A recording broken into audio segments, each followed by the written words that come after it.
The blade fell, and the galaxy held its breath. Not because the Warmaster struck down his father, but because the father let him. Blood pooled across the deck of the Vengeful Spirit, crimson spreading like a constellation across cold metal. The Emperor of Mankind stood before his most beloved son, and Horus Lupercal, first among the Primarchs, Warmaster of the Imperium, now the willing puppet of gods who thirsted for the ruin of all things, raised talon against the master of humanity, with a hatred so absolute it could crack worlds. The confrontation had been written in the stars since the day Lorgar first carved prayers to false deities into human flesh on Kur. It had been ordained since Magnus shattered the wards of the Imperial palace in his hubris, and sealed when Horus looked upon his father on Davin and decided he was a liar, a tyrant, and a thing to be destroyed. Yet when these two beings finally met, when the father stood before the son, when the creator faced the betrayer, something happened that has echoed through 10,000 years of theological debate, tactical analysis, and the fevered whispers of those who dare question the Imperium's most sacred moment. The Emperor hesitated, or did he? For millennia, the faithful have been told the story of the final confrontation, as though it were scripture carved in adamantium. The Emperor ascended to the Vengeful Spirit, breaching the shields that guarded the traitor flagship with the righteousness of terror itself. He confronted Horus in single combat, the apostate son who had dared to rebel against humanity's salvation. He struck down the Warmaster with a psychic blow so devastating it obliterated Horus's soul, erasing him from existence so thoroughly that even the Chaos Gods could not resurrect their champion. Then, broken and dying, the Emperor was interred upon the Golden Throne, where he has sat for 10,000 years, a corpse god guiding humanity through the darkness. It is a tale of triumph and tragedy, of sacrifice and salvation, but like all tales told by priests and propagandists, it is incomplete. The truth is far stranger, far more terrible, and far more human than the ecclesiarchy would ever permit you to know. I have walked the ruins of Monarchia and touched the ash of burned saints. I have stood in the wreckage of Prospero, where the ghosts of the thousand suns still scream in the psychic afterimages of their own annihilation. I have read accounts sealed in the archives of the Inquisition, testimonies from custodian guards who stood vigil in the throne room when the Emperor was little more than a dying whisper. I have seen the data, slates that contradict the official histories, the fragmented transmissions from the Vengeful Spirit that were never meant to reach Terra. And I have come to understand something that would see me burned for heresy if I spoke it in the wrong hall. The Emperor did not hesitate because he was weak. He hesitated because he was making a choice that would save humanity at a cost we are still paying. He gambled the future of the species on a single, unthinkable strategy, and we are living in the world that gamble created. To understand what happened aboard the Vengeful Spirit, you must first understand what was happening beneath Terra. While the Warmaster's fleets burned the Throneworld's orbital defenses, while the traitor legions butchered their way through the Imperial palace's outer walls, the Emperor was not simply sitting in his throne room awaiting the inevitable confrontation. He was fighting a war on two fronts, and the one beneath Terra was in many ways more important than the one above. Deep within the bedrock of the Imperial palace, past layers of adamantium and ancient stone, beyond the crypts where the first conquerors of Old Night lay entombed, there was a gateway. Not a physical portal, but a tear in reality itself. A wound in the skin of the materium that opened onto the webway, the labyrinth of extradimensional tunnels that the Eldari had constructed in ages past, pathways that existed outside the warp, immune to the predations of chaos and the madness that claimed any ship foolish enough to sail the Sea of Souls without a navigator's sight. The Emperor had discovered the secrets of the webway long before he revealed himself to Terra. He had studied the technology of the Old Ones, reverse-engineered the gates that honeycomb real space like veins through flesh. His plan had been magnificent in scope, terrifying in ambition. He would create a human webway, a network of tunnels that would allow mankind to travel the galaxy without ever touching the warp. No more navigators, their souls twisted by staring into the Astronomicon. No more Jella fields failing in transit, Ships lost to demonic incursion or temporal anomalies that deposited crews 1,000 years before or after they departed. No more reliance on a dimension where thoughts became reality and gods feasted on emotion. Humanity would be free of the warp's touch, and in time, free of psychers entirely. The species would evolve beyond the dangers that had doomed the Eldari, beyond the weaknesses that made mankind prey to the ruinous powers. It was a vision of transcendence, and it was so close to completion that the Emperor could taste it. Then Magnus the Red, Primarch of the Thousand Suns, in his arrogance and desperation, shattered everything, seeking to warn his father of Horus's treachery. Magnus broke the psychic wards surrounding the webway gate beneath Terra, and sent his consciousness hurtling through the warp directly into the throne room. It was an act of loyalty twisted into catastrophe, good intentions paving a highway straight into the eye of Terra. The wards didn't just break, they exploded. The webway gate tore open like a wound, and daemons poured through by the billions. The Emperor had no choice but to abandon his conquests, his wars of compliance, his carefully orchestrated Great Crusade. He returned to Terra and took his seat upon the Golden Throne, the psychic amplifier he had built to control the human webway. From that moment forward, he could not leave. Every second of every day, he poured his titanic will into holding back the demonic tide that sought to use the broken gate as a bridgehead into Terra itself. If he faltered for even a moment, if his concentration wavered, the daemons would flood through and the throne world would become a daemon world. The heart of the Imperium transformed into a playground for the Neverborn. So when Horus came to Terra at the head of his heretic legions, when the Warmaster's fleets blackened the sky and his armies breached the walls of the Imperial palace itself, the Emperor was not free to act. He was chained to the Golden Throne by necessity, his psychic might the only thing standing between humanity and extinction. The Custodian Guard fought. The Imperial fists and blood angels held the walls with a devotion that transcended mortality. Rogel Dawn orchestrated a defense that turned the palace into a charnel house where every meter was paid for in traitor blood. But everyone knew it was a delaying action.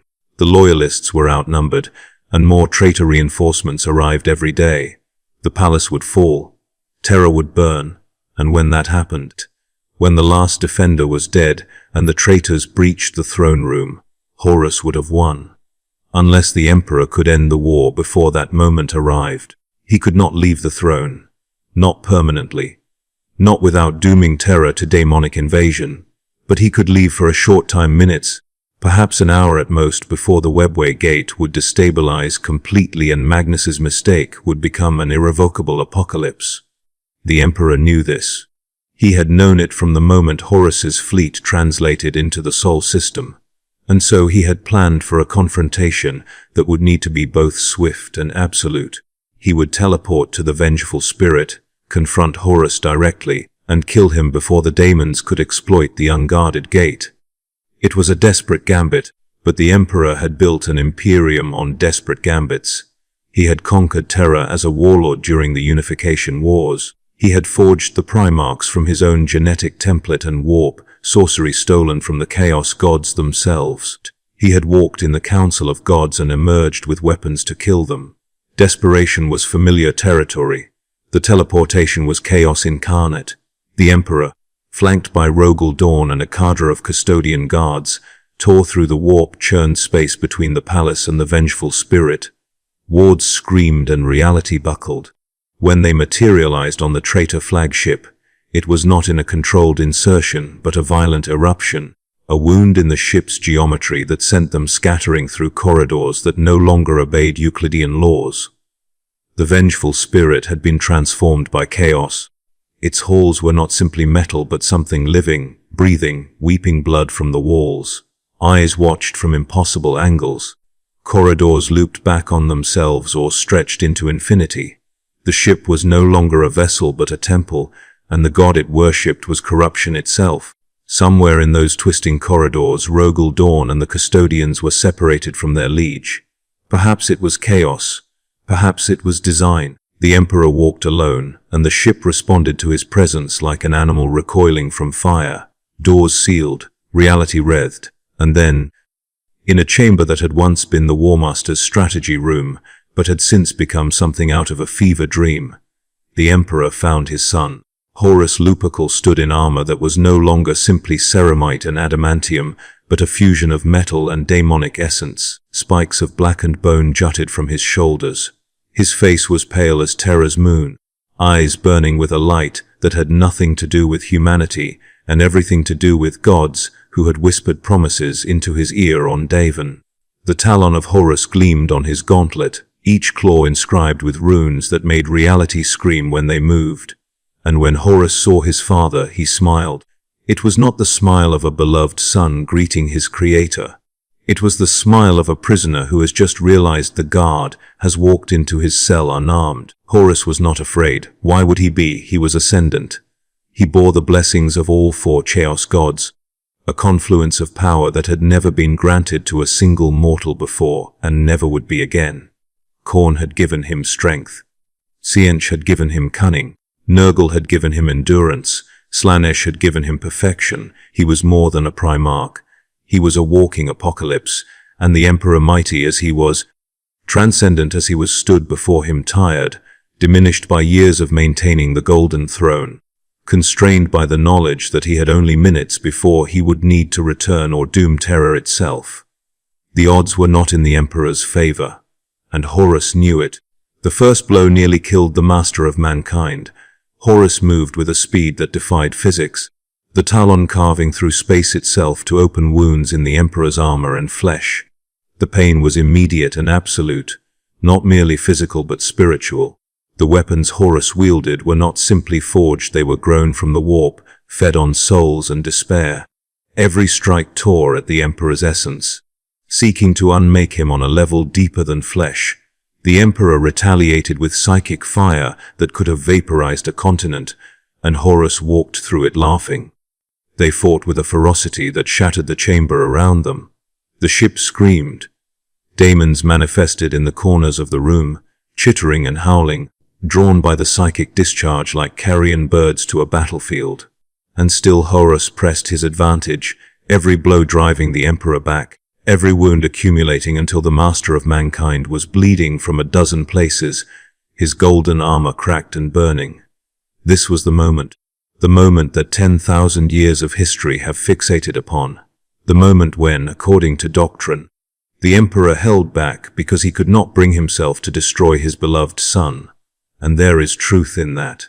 But it is not the whole truth. The Emperor looked at Horus, and he did not see a traitor. Or rather, he did not see only a traitor.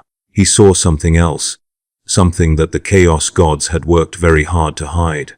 Horus Lupercal was still inside the corrupted shell, buried beneath layers of warp, taint, and demonic influence, suffocated under the weight of four gods pouring their power into a single vessel. There was a fragment of the man who had once been the first Primarch, a fragment that was screaming. The Emperor had created the Primarchs as tools, yes, but they were also his sons. He had poured aspects of himself into their genetic code, fragments of his own psyche and ambition. Horus had been designed to be the leader, the charismatic general who could inspire loyalty in mortals and demigods alike. The Emperor had given him that spark of leadership because he trusted Horus to wield it in humanity's service. And even now, even standing before the wreckage of that trust, even bleeding from wounds inflicted by the Talon, the Emperor could still feel that spark. It was dying, crushed under the weight of gods who cared nothing for Horus's soul except as a battery to power their champion. But it was there, and the Emperor made a choice. He reached out. Not with his fists, not with psychic lightning, but with his mind. He extended his consciousness into the roiling mass of corruption that had consumed Horus, seeking that last fragment of his son. It was an act of desperate hope, the gamble of a father who believed that even now, even this late, redemption might be possible. If he could reach Horus, if he could tear away the influence of the ruinous powers, even for a moment, then perhaps the Warmaster could strike down the gods within himself. Perhaps the corruption could be burned away, and Horus could return to the man he had been before Erebus whispered poison on Davin. Perhaps the heresy could end not in fratricide but in forgiveness. It was a beautiful dream, and Horus crushed it. The Warmaster felt his father's psychic presence and knew immediately what the Emperor was attempting. For a single instant, that fragment of Horus Lupercal, the loyal son, the dutiful general, rose to the surface. It looked through the Warmaster's eyes and saw the Emperor bleeding before him, reaching out with one last offer of salvation, and that fragment made its choice. It retreated. It burrowed deeper into the corruption, choosing damnation over redemption because the pain of returning, the knowledge of what he had done, was too great to bear. Horus did not want to be saved. He wanted to win, and so he struck. The talon pierced the Emperor's chest, each claw punching through ceramite and bone to tear at the organs beneath. The Emperor's blood ran gold for a moment before it turned red, his transhuman physiology struggling to repair damage that was both physical and metaphysical. Horus lifted his father into the air, holding him aloft like a trophy, and the daemons in the chamber howled with glee. This was the end. The Emperor had gambled on love, and he had lost. And in that moment of ultimate betrayal, something inside the master of mankind broke. Not his body, though that was failing. Not his psychic might, though it was fading. Something deeper. The last vestige of the father died, and what remained was the tyrant, the warlord, the man who had built an Imperium on the corpses of billions and called it salvation. The Emperor looked at Horus, and he no longer saw his son. He saw a weapon of chaos, and he unmade it. Psychic fire erupted from the Emperor's eyes, from his hands, from every atom of his being. It was not the controlled, precise strikes he had used before. It was annihilation given form, the wrath of a god who had been betrayed beyond all bearing. The fire tore through Horus's armor, through his flesh, through the demonic essence that the chaos gods had woven into his soul. It burned and burned and burned until there was nothing left, not even ash. Horus's body collapsed, a hollow shell, and the fragment of his soul that had once been human was obliterated so completely that even the gods could not reclaim it. The Warmaster was gone, erased, deleted from existence with a finality that only a being of the Emperor's magnitude could achieve. And the Emperor, still impaled on the talon, fell to his knees and wept. But here is where the story takes its darkest turn. Here is where the secret lies, buried beneath 10,000 years of propaganda and theological revision. The Emperor did not destroy Horus simply because his son had rejected redemption. He destroyed Horus because the Warmaster had become something else, a gateway. When the four chaos gods poured their power into Horus, when they made him their champion and vessel, they created a connection between the Warmaster and the warp that was direct and immediate. Horus was not simply empowered by chaos. He was a living conduit to it, a bridge between the materium and the immaterium. And the Emperor, in that moment of final confrontation, realized that if he destroyed Horus utterly, if he burned away not just the flesh but the soul, he could use that connection. He could send a psychic shockwave back through the link, a backlash of such magnitude that it would wound the chaos gods themselves. This was not a spur-of-the-moment realization. The Emperor had planned for this possibility. He had known from the moment he decided to confront Horus that his son might be too far gone to save, and he had prepared accordingly. The webway gate beneath Terra was not the only project the Emperor had been maintaining from the Golden Throne. He had also been preparing a psychic weapon. A last resort, a strike that would use his own life force as fuel to deliver a blow to the ruinous powers that they would feel for millennia. But such a weapon required a target, a focal point through which the psychic energy could be channeled directly into the warp. Horus, blessed by all four gods, saturated with their essence, was the perfect conduit. And so the Emperor made his choice. He reached out to his son not to save him, but to confirm that Horus was too corrupted to redeem. And when that confirmation came, when Horus chose damnation, the Emperor unleashed a strike designed not just to kill a Primarch, but to wound gods. The psychic shockwave tore through the connection between Horus and the chaos gods like a lance through flesh. In the warp, the four ruinous powers recoiled, their essences damaged in a way that had not been possible since the war in heaven. Khorne roared in frustration as his avatar was obliterated.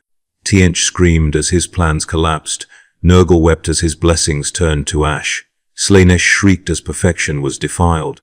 For a brief moment, so brief as to be almost imperceptible, the Chaos Gods were weakened, their attention pulled away from real space, their influence diminished, and in that moment the Emperor had bought humanity a future. Not a guaranteed one, not a safe one, but a chance. The war was not over. The heresy would leave scars that would never heal, but the Imperium would endure. Because the gods who sought to destroy it had been reminded that the Emperor of mankind was still dangerous, still capable of striking back even in his dying moments. The cost was everything. The Emperor's body was ruined beyond any hope of recovery.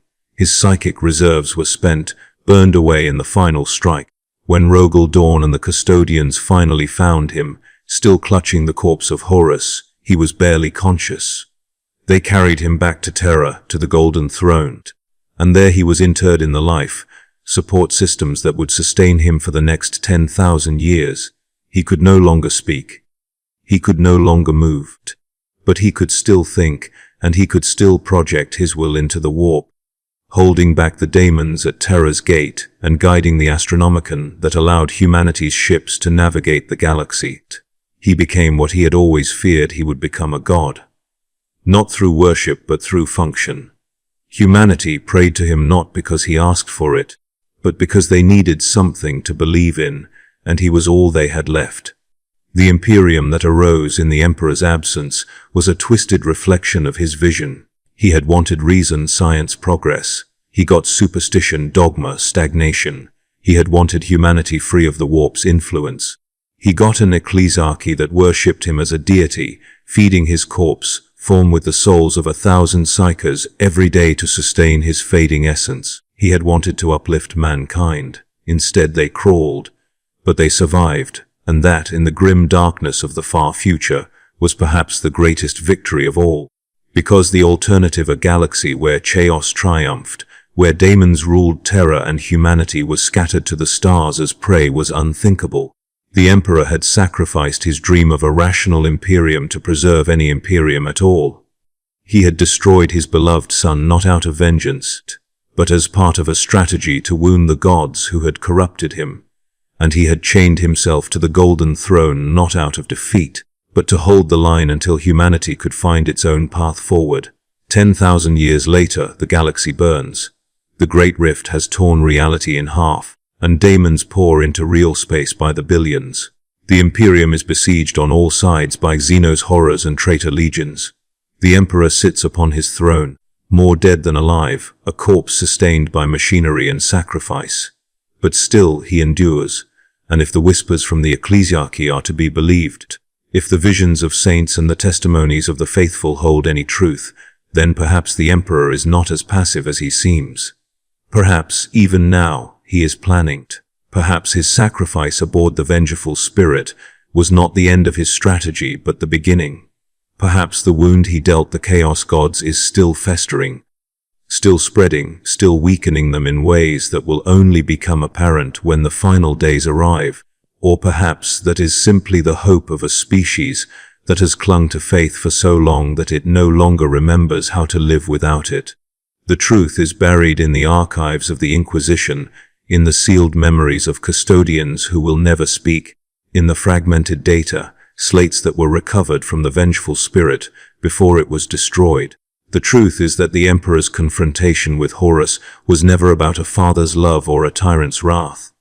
It was about calculation, strategy, the willingness to sacrifice everything, including the soul of his most beloved son, to buy humanity one more day. It was about a gamble made in blood and paid for in millennia of suffering. And it was about a secret so terrible, so absolute, that even now the Imperium cannot fully acknowledge it, that the Emperor did not hesitate out of weakness, but out of cold, unyielding pragmatism. He let Horus wound him because he needed the Warmaster to be fully committed, fully invested, fully channeling the power of the Chaos Gods. Only then could he strike back through the connection and deliver a blow that would echo through eternity. So when you stand before the Golden Throne, when you light a candle in one of the billion shrines scattered across the galaxy, when you whisper a prayer to the Emperor and beg for his protection, know this: you are praying to a being who made a choice that no father should ever have to make. You are praying to a tyrant who destroyed his own son, not because he hated him, but because he loved humanity more. You are praying to a God who is not divine by nature, but by necessity, who sits upon a throne of suffering and holds back the darkness not because he wants to, but because there is no one else who can. And you are praying to a man who, in his final moments of true freedom, looked at the abyss and chose to dive in, knowing that the only way to save his species was to damn himself. That is the Emperor's secret. That is the truth of the confrontation aboard the Vengeful Spirit.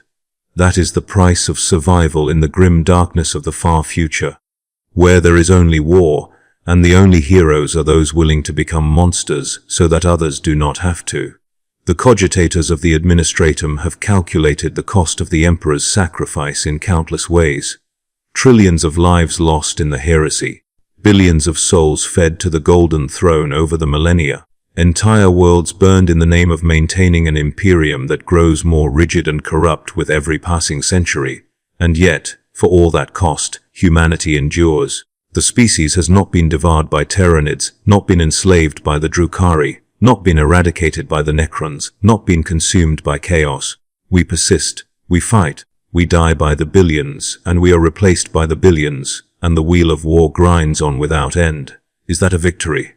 By any sane measure, no. But sanity is a luxury the 41st millennium cannot afford. In a galaxy where the very fabric of reality is hostile to human existence, where gods feast on emotion and Xenos empires span the stars, simple survival is a triumph. And if the price of that triumph is a corpse, God on a golden throne, and the memory of a son destroyed by his father's own hand, then so be it. The Emperor made that choice, and we live in the world that choice created. But there is a deeper secret still, one that even the Inquisition does not speak of except in the most classified of conclaves. The Emperor's strike against the Chaos Gods was not simply a defensive measure, a desperate lashing out in his final moments. It was part of a longer plan, a strategy that spans millennia and may not reach its conclusion until the final days of the Imperium itself. The Emperor knew he could not destroy the Chaos Gods.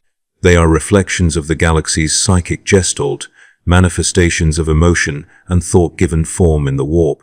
To kill them would require killing every sentient being capable of emotion, an act of such absolute genocide that it would be indistinguishable from the victory of chaos itself. But he also knew that the gods were not invincible. They could be wounded, they could be weakened, they could be tricked. And given enough time, given enough preparation, they could perhaps be starved. The Imperium's descent into religious dogma was not an accident. The Emperor did not plan for the ecclesiarchy, did not want to be worshipped, but when it happened, when the zealots began lighting candles and chanting prayers, something shifted. The faith of billions, focused through the Golden Throne, began to feed the Emperor in a way that was disturbingly similar to how mortal emotion fed the Chaos Gods. He was becoming a god in truth, not through apotheosis but through the slow accumulation of belief. And if the whispers are true, if the fragmentary prophecies of the most powerful Imperial psychers hold any weight, then perhaps that was always part of the plan. Perhaps the Emperor foresaw that his dream of a rational Imperium would fail, and prepared for the alternative. Perhaps he allowed himself to become the object of worship because he knew that, in time, the faith of humanity could be weaponized against the very gods who sought to destroy it. It is a terrible thought, a plan that requires the suffering of countless trillions over thousands of years. But it is also precisely the kind of long-term strategy that the Emperor specialized in. If this is true, and I must stress that it is speculation, rumor, the kind of forbidden thought that the Inquisition burns people for entertaining, then the confrontation with Horus takes on an even darker significance. The Warmaster's corruption was not a failure of the Emperor's foresight, but a necessary step in the plan. Horus had to fall. The heresy had to happen. The Emperor had to be entombed upon the Golden Throne, transformed from a man into a divine figure, because only then could humanity's faith be unified around a single focal point. Only then could the Emperor begin the slow process of accumulating enough psychic power to rival the Chaos Gods themselves. It is a plan that requires the Imperium to endure, no matter how corrupt or stagnant it becomes. It requires humanity to suffer, to die, to pray, because every prayer is a spark of energy fed into the Emperor's essence, strengthening him for a final confrontation that may not come for another 10,000 years, or may already be underway in the depths of the warp, invisible to mortal eyes. This is the secret within the secret. This is the possibility that even those who know the truth of the Emperor's strike against Horus dare not speak aloud. That the entire structure of the Imperium, the suffering, the brutality, the endless war, is not a tragic accident but a necessary component of a strategy so vast and so inhuman that it makes even the Emperor's previous ambitions pale in comparison. That we are not simply surviving, we are being weaponized. Every prayer, every act of faith, every martyr who dies crying the Emperor's name is another mote of power added to the pyre, another step toward a final reckoning that will make the Horus heresy look like a skirmish. And if that is true, if the Emperor truly planned for this, then his sacrifice was not the end of his ambition, but the beginning of something far more terrible and far more magnificent than any of us can comprehend. Or perhaps it is simply the desperate hope of a species that cannot bear the thought that its suffering is meaningless. Perhaps the Emperor's strike was exactly what it appeared to be: a dying father destroying his corrupted son and wounding the gods who had led him astray, with no deeper strategy, no hidden plan, no ultimate endgame.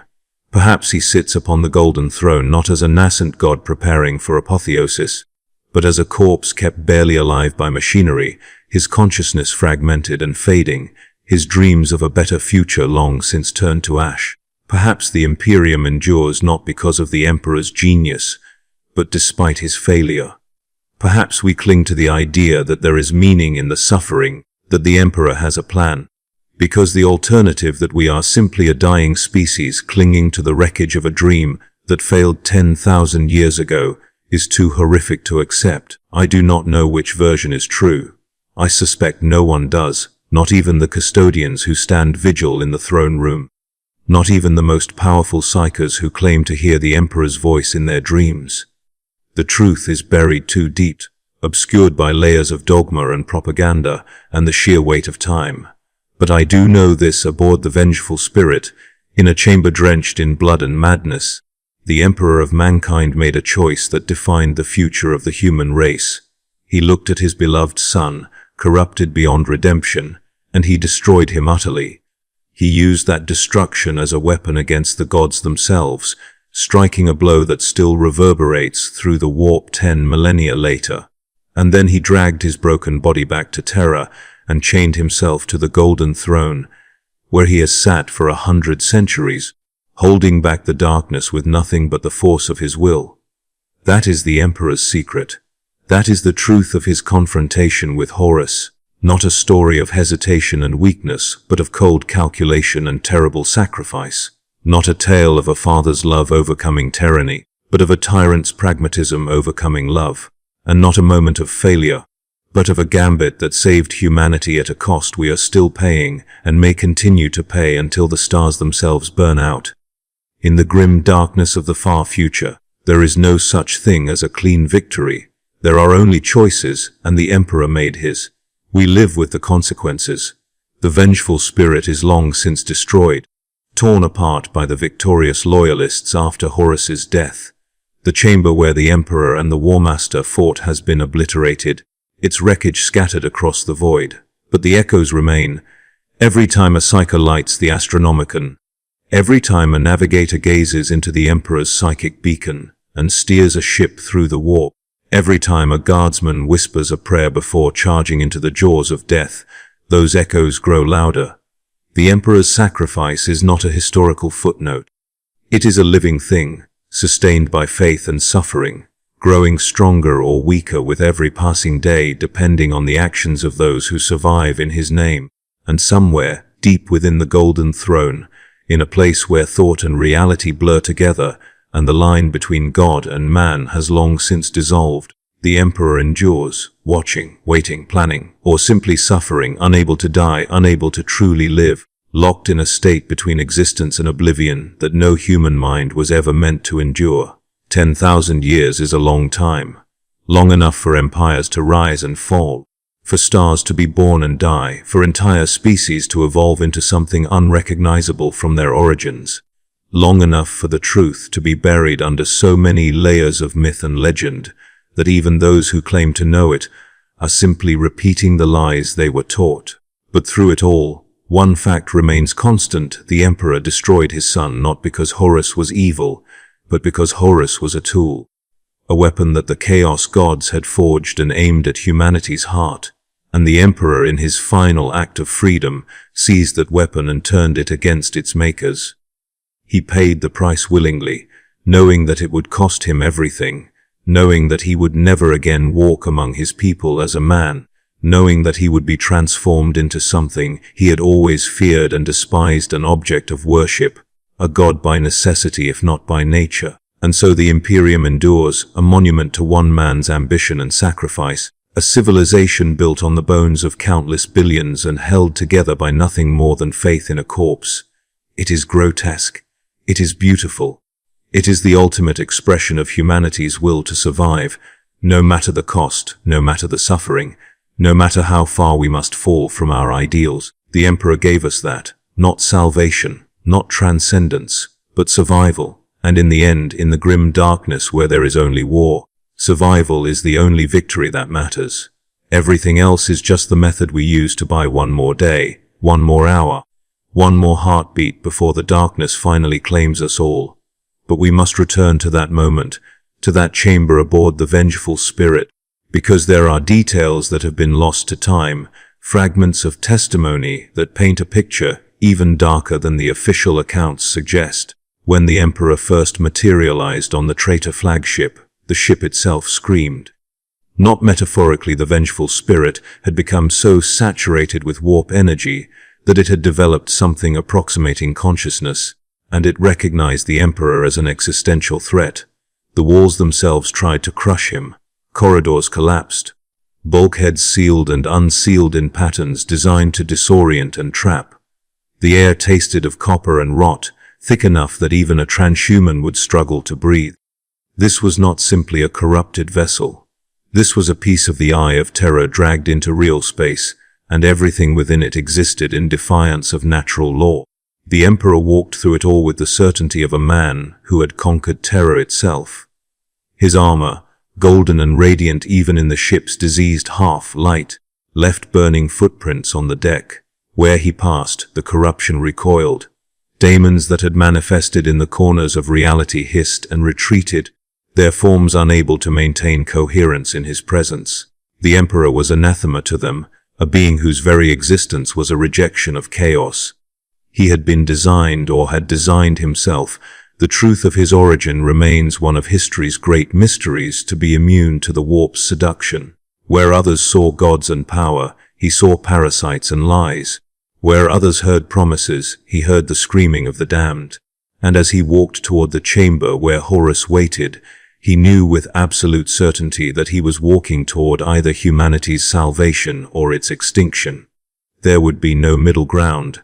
The custodian guards who had accompanied him were the finest warriors humanity had ever produced, each one a work of genetic and cybernetic art that made even the Adeptus Astartes look crude by comparison. They had been crafted individually, each one unique, each one designed to be the Emperor's companion rather than simply his soldier. They had stood at his side during the Unification Wars, when terror was a nightmare of warlords and techno-barbarians. They had guarded him through the long years of the Great Crusade, and now, separated from him in the labyrinthine corridors of the Vengeful Spirit, they fought with a desperation born of the knowledge that their liege walked alone into a trap. They cut through traitor space marines and manifested daemons with equal efficiency, their guardian spears carving reality itself, but the ship kept them separated. Corridors looped impossibly. Dimensions folded in on themselves. By the time they would reach the chamber, it would be too late. And perhaps the Emperor had known that. Perhaps he had counted on it. Because the conversation that occurred between the Emperor and Horus before the fighting began has never been recorded in any official history. The remembrances are dead. The mortal witnesses were obliterated when the psychic energies unleashed during the battle tore through the ship's structure. But there are fragments, pieces of data recovered from savant servitors whose organic brains had recorded impressions before their cores were wiped, scraps of conversation that the Inquisition has kept sealed for 10,000 years because the implications are too dangerous to share. The Emperor spoke first. His voice was not the thunderous command that could bring armies to their knees, but something quieter, almost gentle. He called Horus by name, not Warmaster, not traitor, just Horus. And he asked a single question: did you do it for power, or did you do it because you thought you were right? Horus's response is lost, but the records suggest he laughed, a bitter, hollow sound that echoed through the chamber like breaking glass. The Warmaster had prepared speeches, accusations he had rehearsed in his mind for years. He had imagined this confrontation 1,000 times, crafting arguments about the Emperor's lies, his tyranny, his willingness to sacrifice his sons for his grand vision. But when the moment came, when his father stood before him unarmed and asking that simple question, all the carefully prepared rhetoric died in his throat, because the truth was more complicated than power or righteousness. Horus had fallen because he had been hurt. He had given everything to the Great Crusade, conquered worlds in his father's name, bled for the dream of a unified humanity. And then the Emperor had abandoned him, returned to terror without explanation, leaving Horus to continue the work alone while the being he had thought of as a father pursued projects he would not share. The wound of that abandonment had festered, and when Erebus came to him on Davin with whispers of the truth, when the Chaos Gods showed him visions of a future where the Emperor was worshipped as a god while the Primarchs were forgotten, the wound had torn open completely. The Emperor listened, and in that moment, standing in the chamber that would become the site of the most important battle in human history, he made a calculation. He could feel the pressure of time, each second bringing the webway gate beneath terror closer to catastrophic collapse. He could feel the 4 Chaos Gods watching through Horus's eyes, their attention focused on this moment with an intensity that warped the very fabric of reality. He could feel his own reserves of strength, depleted by years of maintaining the Golden Throne, insufficient for a prolonged battle. And he could feel Horus, the fragment of his son still trapped beneath the corruption, screaming silently for either salvation or oblivion. The Emperor weighed all of this in the space of a heartbeat, and he chose his strategy. He would give Horus one chance not because he believed it would work, but because he needed to confirm that his son was truly lost, because the weapon he was prepared to unleash, the psychic strike that would wound the Chaos Gods themselves, required absolute certainty. There could be no hesitation, no doubt, no mercy. And so he extended his hand and offered redemption. What happened next is written in blood and fire across the pages of Imperial history. Horus's rejection, the talon piercing the Emperor's chest, the moment when the master of mankind realized that his son had chosen damnation willingly, had retreated from salvation because the weight of his sins was too great to bear. But what the histories do not record is the smile on the Emperor's face as the claws punched through his armor. Not a smile of joy or triumph, but something colder. The smile of a general who has just confirmed that his enemy has walked into the trap. The smile of a being who has sacrificed his own flesh to achieve a strategic objective. Because in that moment, with Horus fully committed to the strike, with the Warmaster pouring every ounce of his chaos, enhanced strength into the killing blow, the connection between Horus and the ruinous powers was at its strongest. The conduit was open, the channel was clear, and the Emperor, bleeding and broken, unleashed hell. The psychic strike that killed Horus Lupercal was not simply an attack. It was an act of such concentrated will that it rewrote local reality. The Warmaster's soul was not simply destroyed, it was erased, unmade, deleted from the fabric of existence with such totality that even the concept of Horus Lupercal began to fade from the memories of those who had known him. But that was merely the surface effect, the visible manifestation of something far deeper. The true target of the Emperor's strike was not Horus at all. The true target was the connection between the Warmaster and the Chaos Gods, that invisible channel through which divine power flowed into mortal flesh. The Emperor seized that connection and inverted it. Instead of power flowing from the gods into Horus, the Emperor forced his own psychic essence backward through the channel, directly into the warp itself, directly into the presence of the four ruinous powers. It was the equivalent of pouring molten adamantium into the veins of a living creature. The gods screamed.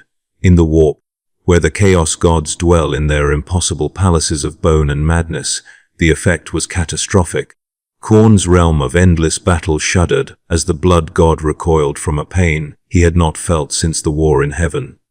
Tzeentch's crystalline labyrinth fractured, pathways collapsing as the architect of fate howled in confusion at a move he had not predicted. Nurgle's garden withered, the cycle of death and rebirth stuttering as the Plague Lord clutched at a wound that refused to fester. Slaanesh, newest and perhaps most vulnerable of the four, convulsed in an ecstasy of agony, pleasure and pain blurring together in a way that even the Prince of Excess found overwhelming. The strike lasted only a moment. Even the Emperor's vast reserves could not sustain such an assault for longer than that, but a moment in the warp is not measured by mortal time. The wound the Emperor inflicted that day is still there, still bleeding, still weakening the gods in ways that manifest across the galaxy in forms both subtle and obvious. This is why the Chaos Gods have been unable to fully commit their strength to real space in the millennia since the Heresy. This is why they fight through proxies and champions rather than manifesting directly. This is why the Great Rift, for all its horror, has not simply vomited daemons into every corner of the galaxy simultaneously. The Emperor's strike damaged them fundamentally, and they have spent 10,000 years trying to heal, while simultaneously trying to maintain their domains in the warp against each other's encroachment. It was a masterful strategy, one that turned the Chaos God's greatest weapon Horus into the instrument of their own wounding. But the cost was absolute. The Emperor's body, already failing from the Talon's wounds, was pushed beyond any hope of recovery by the psychic backlash. His organs shut down. His bones cracked under the pressure of containing such power. His transhuman physiology, capable of healing from injuries that would kill 100 normal men, simply gave up. When the custodians finally reached him, he was little more than a corpse that refused to stop thinking. Rogel Dawn, Primarch of the Imperial Fists, found the Emperor cradling Horus's empty shell. The Lord of the 7th Legion had fought his way through the ship's corridors with the mechanical precision that defined his nature, cutting down everything that stood between him and his father. When he burst into the chamber and saw the tableau, the Emperor broken and dying, Horus a hollow ruin, the air still crackling with residual psychic energy, he did not weep. Rogel Dawn did not weep, but his face, normally as expressionless as the fortifications he built, twisted into something that might have been anguish or might have been rage or might have been both. He knelt beside his father and tried to lift him, and the Emperor, using the last of his fading strength, spoke a single word. Terror. They had to get him back to Terra, back to the Golden Throne, because even now, even bleeding out from a dozen mortal wounds, even with his psyche fragmented from the backlash of striking at gods, the Emperor knew that if he died before reaching the throne room, the webway gate would collapse completely and Terra would fall. The teleportation back to the Imperial Palace was a nightmare of barely controlled warp energies. The Emperor's presence, usually so bright and clear in the Imperium that it served as a beacon, had become unstable. His psychic signature flickered like a dying star, and the daemons that had been held at bay by his sheer existence sensed weakness. They swarmed the teleportation corridor, trying to tear the Emperor's soul from his body before he could reach safety.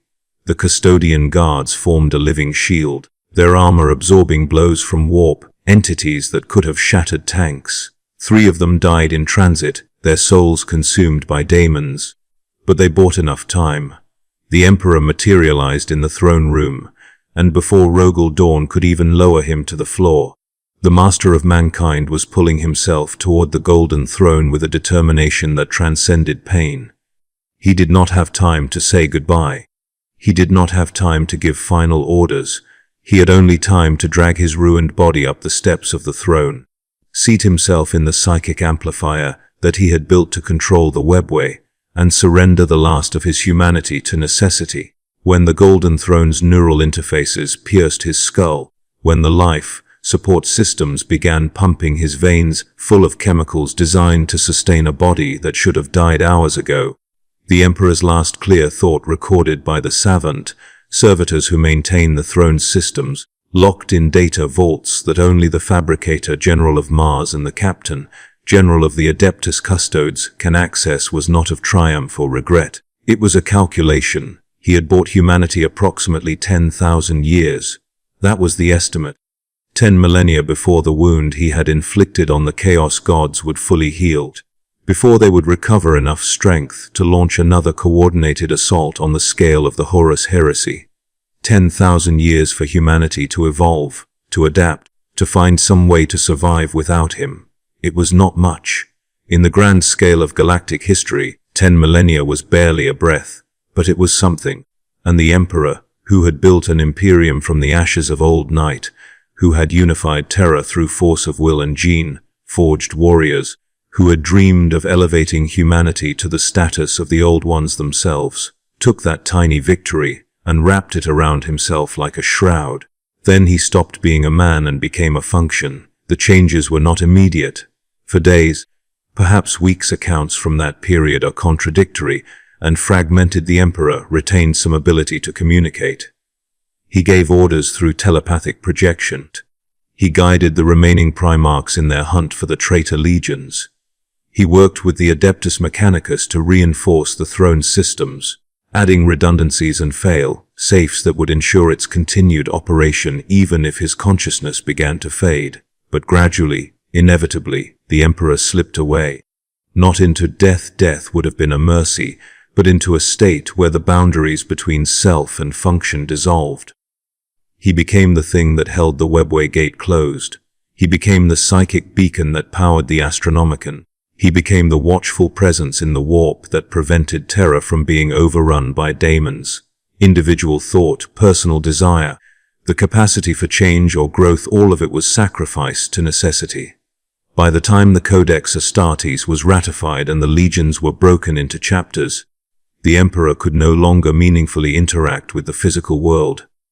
He was a god in function, but a prisoner in reality, locked in a cage of his own making, aware on some level of everything that happened in his name, but unable to intervene, unable to correct course, unable to do anything but endure. The Imperium that grew in his absence was shaped by men who had never truly understood his vision. Rogel Dawn understood duty. Robert Guilliman understood logistics. Jagatai Khan understood freedom. But none of them understood the totality of what the Emperor had been trying to achieve. The dream of a rational, secular Imperium died within a generation. The Imperial cult, which the Emperor had tried to suppress, exploded in the power vacuum left by his entombment. Within a century, temples were being built in his name. Within 5 centuries, the ecclesiarchy was a political power rivaling the High Lords of Terror themselves. Within 2 millennia, the Emperor's image was being used to justify atrocities he would have condemned, and prayers were being offered to a being who had spent his entire existence trying to prove that gods were not worthy of worship. It was the ultimate irony, the final betrayal, and the Emperor, trapped in his prison of gold and suffering, could do nothing but watch. Yet even in that state, even reduced to a function and fed the souls of 1,000 psychers every day to sustain his failing essence, the Emperor continued to plan. The evidence is fragmentary, scattered across 10,000 years of history in the form of saints who claim to have spoken with him, Space Marine chapter masters who report visions before critical battles, inquisitors who uncover prophecies that seem to bear his mark. Whether these are truly the Emperor reaching out from his prison or simply the desperate interpretations of a species that needs to believe their God still cares, is a question that may never be answered. But there are patterns, subtle shifts in Imperial policy that seem to occur independently in different sectors at the same time. Technology rediscovered at precisely the moment it is needed most. heroes rising from unlikely places to turn the tide of battles that should have been lost. Some within the Inquisition believe that the Emperor is playing a game that spans millennia, moving pieces on a board so vast that individual human lives are less than dust, all in service of a final confrontation that has not yet arrived. Others believe he is simply too damaged, too fragmented, to be anything more than a psychic reflex, humanity's collective will given form and mistaken for divine intervention. The truth, as always, is buried too deep to excavate. What we do know is this: the Imperium has lasted 10,000 years, precisely as the Emperor calculated. We have survived the age of apostasy, the War of the Beast, the Gothic War, the Badab War, the Tyrannic Wars, and countless other catastrophes that should have ended us. We have been pushed to the brink of extinction more times than can be counted, and every time we have pulled back from the edge. Is that the Emperor's doing? Is it the result of his sacrifice aboard the Vengeful Spirit, the wound he dealt the Chaos Gods, buying us just enough breathing room to survive each crisis? Or is it simply luck, the random chance of a species too stubborn to die, even when the universe itself seems bent on our destruction? The answer depends on whether you believe in providence or probability, faith or statistics, and in the grim darkness of the far future, faith is all we have left. The galaxy today is darker than it has ever been. The Great Rift has torn reality in half, and entire systems have been swallowed by the warp. Primaris Space Marines walk the Imperium gene, forged warriors whose very existence would have been considered tech heresy a century ago. Robout Guilliman has returned from stasis, the only loyal Primarch to walk among mortals in 10,000 years, and he looks upon the Imperium his father built and sees a rotting corpse animated by dogma and desperation. The Emperor's dream is dead. The vision of a rational, enlightened humanity free from the warp's influence has been replaced by a theocratic nightmare where psychers are burned as witches and progress is heresy. And yet, we endure broken, brutalized, barbaric but alive. That is the Emperor's legacy. Not the Imperium he wanted, but the Imperium he made possible. Not salvation, but survival. And in the context of his final confrontation with Horus, in the context of that terrible choice to destroy his own son and wound the gods themselves, perhaps that is enough. Perhaps survival, no matter how ugly, no matter how far we have fallen, is the only victory worth celebrating. That is the Emperor's secret. That is the truth of his restraint against Horus. He did not hesitate because he loved his son too much to kill him. He hesitated because he needed to confirm that Horus was truly lost, that the Warmaster had become a conduit to the Chaos Gods, that the strike he was preparing would find its true target. And when that confirmation came, when Horus rejected salvation and chose damnation, the Emperor unleashed a blow that saved humanity at the cost of everything he had built, everything he had dreamed, and everything he was. We live in the shadow of that choice. Every prayer whispered in the darkness, every candle lit before his image, every soldier who dies screaming his name is a testament to the price of survival. The Emperor gave us 10,000 years. What we do with them, how we use the time he bought with his own damnation is up to us. That is both our burden and our freedom. That is the legacy of the confrontation aboard the Vengeful Spirit. And that is the truth that we, the inheritors of his sacrifice, must carry until the stars themselves burn out and the Imperium finally falls into the darkness it has held at bay for so long.